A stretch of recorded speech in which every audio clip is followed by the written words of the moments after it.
Alright, let's break down what's actually happening with Trump's new deportation plan. Because there's a lot flying around right now. On Sunday, President Trump made it official. He's ordering what he calls the largest mass deportation program in history. His focus? The country's biggest cities, Los Angeles, Chicago, New York, where, he says, millions of undocumented immigrants live. Now here's what that really means. Immigration authorities, especially ICE, are getting more resources and a green light to ramp up raids and detentions.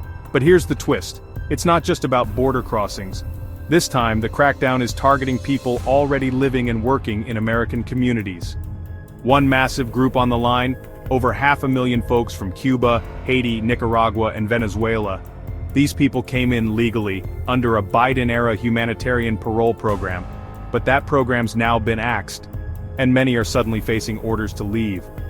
And here's a detail I can't ignore. Trump's team is using some really old laws like the Alien Enemies Act from 1798 to justify fast-tracking some deportations. Legal experts and advocates say this is way out of bounds and court battles are already heating up. But maybe the most controversial move? ICE no longer has to avoid sensitive zones like schools, hospitals, or domestic violence shelters.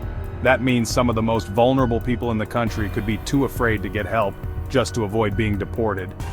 On the flip side, the government's offering a voluntary departure bonus, yes, $1,000, to anyone who leaves on their own.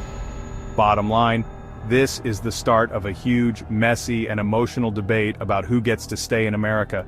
And if you feel angry, scared, or just confused, you're not alone. Stay tuned, because this story's just getting started.